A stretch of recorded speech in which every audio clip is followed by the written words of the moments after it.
his life. It all began on October 13, 1951. Greg was born in Oakland, California, and grew up in a home with an older and a younger brother.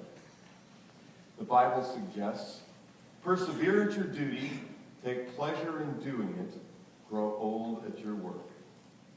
Well, it was in the 4th grade that Greg discovered his passion for the trumpet, and he would persevere at learning it for the next 5 decades of his life.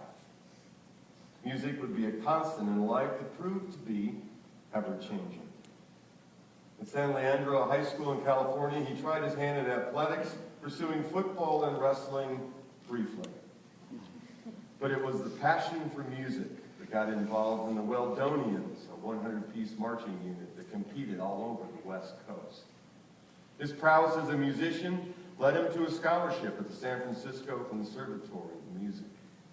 And there he would acquire skills that would serve him well in the future.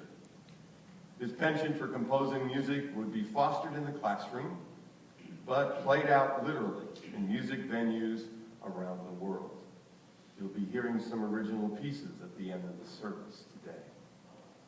The Bible suggests a much-traveled man knows many things, far more than it can be put into words. Well, Greg did his fair share of traveling. First with shows that went on the road. Later he would sign up as a musician on cruise ships and sailed any number of seas.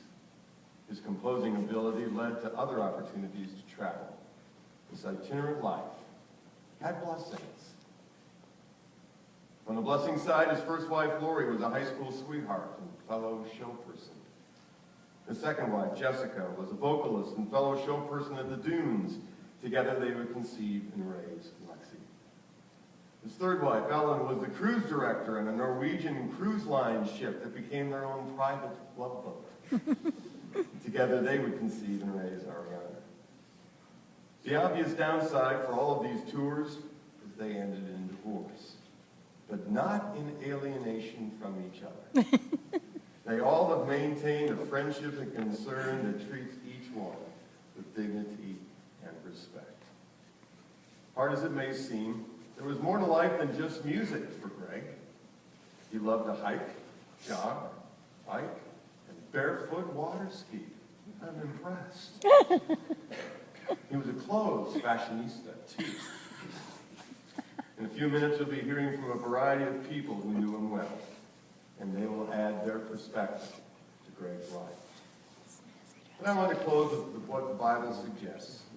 The Lord is compassionate and merciful. He forgives sins and saves in the days of distress.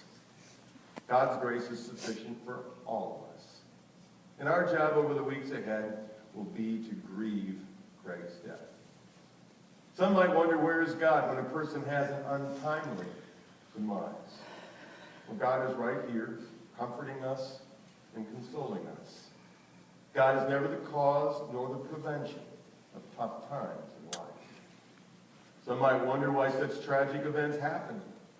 And I suggest life is just not fair. But our God is a constant companion through all that we are going through.